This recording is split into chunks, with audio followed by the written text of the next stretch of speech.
जब भी आप एक बिजनेस स्टार्ट करने का सोचते हैं तो आपके दिमाग में कहीं ना कहीं ये कंफ्यूजन रहता है कि what type of business to opt, partnership, proprietorship, limited liability partnership और अ प्राइवेट लिमिटेड कंपनी।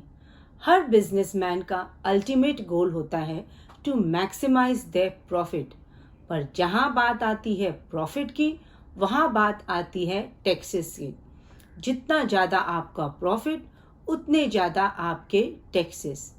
इस सेशन में हम आपके साथ डिस्कस करेंगे कि किस तरह की बिजनेस एंटिटी में आपके ऊपर क्या टैक्स लायबिलिटीज़ आएंगी और आपके क्या क्या एनुअल कंप्लायंसेस होंगे। वीडियो के एंड तक आप ये डिसाइड कर पाएंगे कि आपको किस type of business entity choose करनी है। वीडियो इम्पॉर्टेंट होने वाली है, इसीलिए आपको मेरे साथ वीडियो के एंड तक बने रहना है। Hi friends, welcome back to my channel. I am CA Anita Agarwal. यदि आपने अभी तक मेरा चैनल सब्सक्राइब नहीं किया है तो सब्सक्राइब माय चैनल। आइए इन सभी बातों को एक एक करके समझने की कोशिश करते हैं। सबसे पहले बात आती है रजिस्ट्रेशन में। एक प्रोप्राइटरशिप के लिए आपको कोई भी रजिस्ट्रेशन की रिक्वायरमेंट नहीं है। आप अपने इंडिविजुअल पैन के साथ अपना एक करंट अकाउंट खुलवा के आप अपना जब चाहे बिजनेस स्टार्ट कर सकते हैं। इन केस ऑफ पार्टनरशिप आप चाहें तो उसका रजिस्ट्रेशन करवाएं, आप चाहें तो उसे अनरजिस्टर्ड भी रख सकते हैं। यदि आप रजिस्ट्रेशन करवाते हैं तो उसका रजिस्ट्रेशन अंडर पार्टनरशिप एक्ट 1932 होगा। इन केस ऑफ एलएलपी आपको एक एलएलपी का रजिस्ट्रेशन एमसीए पोर्टल पे कराना होता है as per the LLP act 2008। And in case of a private limited company आपको अपना रजिस्ट्रेशन एमसीए पोर्टल पे as per the company act करवाना होता है। Now we come to the name. एक प्रोप्राइटरशिप फर्म में आप कोई भी नाम रख सकते हैं as per your choice. Suppose मेरा नाम अनीता है, I can start a proprietorship firm with the name Agarwal Anita and company. इसी तरह पार्टनरशिप फर्म में भी आप अपने हिसाब से जो आपको नाम सूट कर रहा है आप वही नाम रखें, पर इन दोनों केसेस में आपकी ट्रेडमार्क की वायलेशंस का आपको ध्यान रखना है। इन case of LLP and a private limited company आपको इन दोनों फर्म्स के लिए एमसीए पे पहले अपने नेम अप्रूवल के लिए अप्लाई करना होता है। आपको अपनी फर्म का एक यूनिक नेम सिलेक्ट करना होता है जो किसी भी एग्जिस्टिंग कंपनी से या एलएलपी से आइडेंटिकल ना हो, और जो भी आपके बिजनेस के ऑब्जेक्ट्स हों वो आपके नेम में वो बिजनेस ऑब्जेक्ट रिफ्लेक्ट होने चाहिए। इन केस ऑफ एलएलपी आपकी जो भी आपने नेम सिलेक्ट किया है या जो भी आपका नाम अप्रूव हुआ है उसके सफिक्स में आपको एलएलपी लगाना होगा। And in case of private limited company after your name is approved उसके सफिक्स में आपको प्राइवेट लिमिटेड कंपनी लगाना होता है। Now we come to maximum and minimum numbers of members required in all these type of business entity. एक proprietorship firm में आपका minimum और maximum member only one होता है। In case of a partnership firm, you have to have minimum 2 partners and maximum partners can exceed to 20. In case of a limited liability partnership, we have a minimum of 2 designated partners and there is unlimited number of partners. आप चाहें तो इसमें कितने भी partners आप add कर सकते हैं। In case of a private limited company, you have to incorporate a private limited company with a minimum of 2 shareholders or members, and the maximum number of shareholders or members are 200. Now we come to the most important point. एक proprietorship firm की कोई भी separate legal entity नहीं मानी जाती। आप अपने pen, individual pen से आप अपना करंट अकाउंट खुलवाएं और आप अपना बिजनेस शुरू कर सकते हैं। लेकिन यहाँ पर आपकी लायबिलिटी अनलिमिटेड होती है। मान लो आपके करंट अकाउंट में 10 लाख रुपीस हैं और आपकी लायबिलिटी किसी भी वजह से बन रही है 20 lakh rupees. In that case remaining 10 lakh आपके पर्सनल एसेट से रिकवर किए जाएंगे। इसी तरह एक पार्टनरशिप फर्म की भी कोई सेपरेट लीगल एंटिटी नहीं होती है, लेकिन एक पार्टनरशिप फर्म में भी आपकी लायबिलिटी अनलिमिटेड होती है। जो भी आपकी अगर एक्स्ट्रा लायबिलिटी बनती है तो वो आपके पर्सनल एसेट से रिकवर की जाएगी। लेकिन in case of partnership firm you have to allotted a separate PAN card.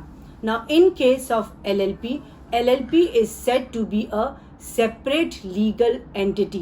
यहाँ हर designated partners की liability limited होती है to the extent of the contribution made by the partners in the LLP. In case of a private limited company, इसे भी एक separate legal entity माना जाता है। यहाँ भी जो भी शेयर होल्डर्स या मेंबर्स होते हैं उनकी लायबिलिटी लिमिटेड होती है to the extent of the shareholding in the private limited company. Now we come to the cost of incorporation. In case of a proprietorship firm आपका cost of incorporation is minimal. आप मान के चलो आपका कोई भी usually cost लगता ही नहीं, आप जब चाहें अपना प्लान करके आप अपना बिजनेस स्टार्ट कर सकते हैं। Now in case of partnership firm आपको एक पार्टनरशिप डीड बनवानी होती है और उस पार्टनरशिप डीड पे आपकी स्टैम्प ड्यूटी लगती है। This stamp duty charges it is different from state to state. So इसलिए एक पार्टनरशिप फर्म में आपका incorporation charges will be your stamp duty. Now in case of the LLP आपको incorporation में अप्रॉक्सीमेटली 7,000 to 12,000 का खर्चा आता है। दिस इन्वॉल्व्स आपकी MCA की रजिस्ट्रेशन फीस, जो भी आप डेजिग्नेटेड पार्टनर्स का DSC बनवाते हैं, जो भी इनको डीन अलॉट होता है। Now in case of the private limited company आपके इनकॉर्पोरेशन कॉस्ट लगभग 15 से 20 हज़ार तक आता है। इसमें आपकी MCA में जो भी रजिस्ट्रेशन फीस लगेगी या आपके जो भी डायरेक्टर्स की KYC होगी, all these charges are included. Now we talk about taxation. In case of a proprietorship firm, आपकी tax liability will be as per the slab rate. In case of partnership firm, आप जो भी profit generate करेंगे that will be taxable at a rate of 30%. In case of LLP, भी आपकी tax liability will be at a rate of 30%. In case of private limited company अगर आपका turnover 400 exceed कर रहा है then your profit will be taxable at a rate of 30%। अगर वो 400 करोड़ से नीचे है then you will be taxable at a rate of 25%। In case of a new manufacturing business, यदि आपने सेक्शन 115 BAB ऑप्ट किया है तब आपकी टैक्स लायबिलिटी होगी 15%। एंड अगर आपका ऑलरेडी कोई एग्जिस्टिंग बिजनेस है लेकिन आपने सेक्शन 115 BAA ऑप्ट किया है, in that case your tax liability will be eight a rate of 22%. Now we move on to the annual compliances of these business entity. Proprietorship form में usually आपके ऊपर ज़्यादा annual compliances का burden नहीं होता है। आप एनुअली अपनी ITR फाइल करें। हाँ, अगर आपका टर्नओवर 1 करोड़ या 10 करोड़ को एक्सीड कर रहा है तब आपको टैक्स ऑडिट करवानी पड़ेगी, और यदि आपका टर्नओवर एनुअली 20 लाख एक्सीड कर रहा है तब आपको GST रजिस्ट्रेशन लेके GST की रिटर्न्स फाइल करनी होगी। The similar is the case of the partnership firm. Partnership firm में भी आपको अपनी ITR भरनी होती है, टैक्स ऑडिट की कंप्लाइंसेस आ जाती है यहाँ पर, और अगर आपका टर्नओवर एक स्पेसिफाइड लिमिट को एक्सीड करता है, और उसी तरह अगर आपका टर्नओवर 20 लाख एक्सीड करता है तब आपको जीएसटी रजिस्ट्रेशन लेके आपकी जीएसटी रिटर्न्स फाइल करनी होती है।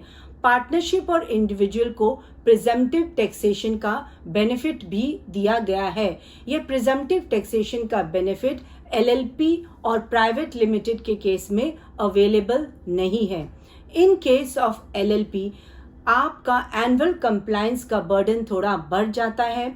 आपको अपनी एलएलपी की ऑडिट करवानी होती है अगर आपका टर्नओवर 40 लाख एक्सीड कर रहा है या आपका कैपिटल कंट्रीब्यूशन 25 लाख एक्सीड कर रहा है। आपको अपनी आईटीआर फाइल करनी होगी और then you have to comply with the annual compliance form 8 और फॉर्म 11 भी आपको भरना पड़ता है। और इन सारी चीज़ों के लिए आपको एक चार्टर्ड अकाउंटेंट हायर करना होता है। इस तरह एक एलएलपी में प्रोप्राइटरशिप और पार्टनरशिप के कंपैरिजन में ज़्यादा एनुअल कंप्लायंसेस हैं और आपके एनुअल एक्सपेंसेस भी इस तरह बढ़ जाते हैं। इन case of a private limited company में सबसे ज़्यादा एनुअल कंप्लायंसेस का बर्डन होता है। एक तो इसमें सैचुरेटरी ऑडिट मैंडेटरी होती है, फिर आपके टर्नओवर के क्राइटेरिया के हिसाब से आपको टैक्स ऑडिट भी करानी होती है, और बहुत से ऐसे एनुअल कंप्लायंसेस हैं जो आप एक सीए के सपोर्ट के बगैर नहीं कर सकते। आपके पर एनुअल कंप्लायंसेस का burden in case of private limited company is highest, और आपके इस तरह एनुअल एक्सपेंसेस भी बहुत ज़्यादा बढ़ जाते हैं। जब भी आप एक छोटे बिजनेस से स्टार्ट करना चाहते हैं then you should always start with a proprietorship or partnership firm। इसमें ना तो आपके पर एनुअल कंप्लायंसेस का कोई बर्डन आएगा, और अगर आपका धीरे धीरे बिजनेस ग्रो कर रहा है और एक टर्नओवर को एक्सीड कर जाता है, इन दैट केस अगर आपका बिजनेस एक्सपेंशन की तरफ है तो आप अपनी इस प्रोप्राइटरशिप और पार्टनरशिप को एलएलपी या प्राइवेट लिमिटेड कंपनी में कन्वर्ट कर सकते हैं। यूजुअली अगर आप एक ग्रॉसरी शॉप खोल रहे हैं या छोटा मोटा ट्रेडिंग का काम कर रहे हैं या फिर कुछ ऑनलाइन बिजनेस करना चाहते हैं तो you should always start with a proprietorship और अ पार्टनरशिप फर्म, क्योंकि यहाँ पर आपके ऊपर एनुअल कंप्लायंसेस का भी ज़्यादा बर्डन नहीं होता। लेकिन अगर आप एक प्रोफेशनल है या तो चार्टर्ड अकाउंटेंट हैं या लॉयर हैं और आप अपनी कोई कंसल्टेंसी फॉर्म शुरू करना चाहते हैं, then you can go for a LLP ना। अगर आपका मिशन या विजन बहुत बड़ा है, आप कोई स्टार्टअप खोलना चाहते हैं, कोई मैन्युफैक्चरिंग यूनिट लगाना चाहते हैं, कोई कंस्ट्रक्शन का बिजनेस स्टार्ट करना चाहते हैं और आपने सारी स्ट्रैटेजी अच्छे से प्लान आउट कर ली है और आपको चाहिए कि आपको फंड्स रेज करने हैं, इन्वेस्टर्स को अट्रैक्ट करना है और बैंक से लोन उठाने हैं, in that case you can go for a private limited company. एक प्राइवेट लिमिटेड कंपनी आपकी मार्केट में क्रेडिबिलिटी और स्टेटस बढ़ा देगी। हाँ, आपके इनकॉर्पोरेशन के खर्चे यहाँ ज़्यादा है, एनुअल कंप्लायंस का बर्डन भी ज़्यादा है, लेकिन आपको डिसीजन अपनी सिचुएशन और सर्कमस्टांसेस के हिसाब से ही लेना चाहिए। सजेशंस हमारे हैं लेकिन अल्टीमेट डिसीजन आपका ही होगा। होप गाइस आपको ये वीडियो अच्छी लगी होगी। इस टॉपिक से रिलेटेड अगर आपकी कोई भी क्यूरीज या डाउट है तो let me know in the comment section. Like the video and share it with your friends and relatives. Thanks for watching. जय हिंद।